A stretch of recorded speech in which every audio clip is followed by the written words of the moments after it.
گزارش کروں گا کہ ہماری زمین بک جائے تو بک جائے ریلوے کنارے کی 5 کٹھا، لیکن ہمارا بچہ پڑھ لے تو انشاءاللہ وہ مین روڈ پر بیگھا کا بیگھا خرید لے گا انشاءاللہ، اور ہماری آنکھیں دیکھیں گی اور آپ سب سروے کیجئے تو سچ ہے۔ یہ دوسری بات تھی جو میں نے کہی ہے، اور وقت تو میرا ختم ہو رہا ہے۔ اب ظاہر سی بات ہے کہ ایسا وقت ہے کہ گنجائش بھی نہیں ہے۔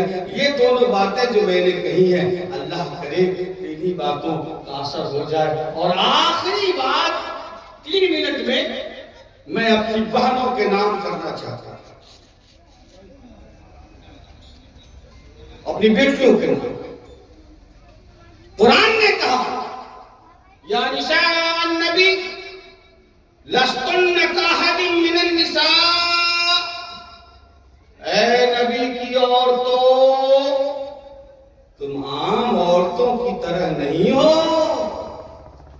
اور نبی کی بیویوں کو خطاب کرتے ہوئے تمام مومن کی بیٹیوں اور بیویوں کو مخاطب کیا گیا، اے مومنہ خواتین عام عورتوں کی طرح نہیں ہو کہ بغیر نقاب کے، بغیر دوپٹے کے، بالوں کو دکھلاتے ہوئے، جسم کی نمائش کرتے ہوئے سڑکوں اور بازاروں میں جاؤ گی اور ہوٹلوں میں کھڑی کھڑی کھاؤ گی۔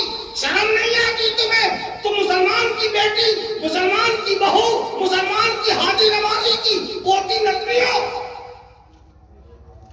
ان اتقیتن، قرآن نے کہا اے نبی کی عورتوں اگر تم تقوی والی زندگی، پاکیزہ زندگی، عفت و عصمت والی زندگی چاہتی ہو تو دیکھو فلا تخضعن بالقول، کسی آدمی سے جب بات کرنا ہو تو بات کرنے میں بھی ناز نخرے سے بات مت کرنا اور مٹک مٹک کے بات نہ کرنا، سافٹ کارنر کے ساتھ بات نہ کرنا۔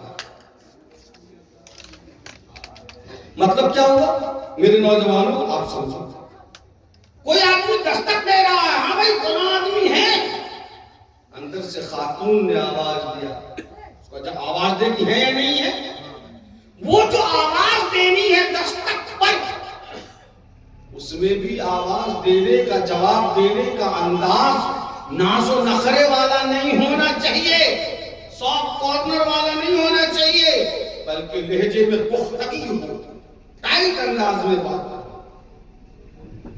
کیوں؟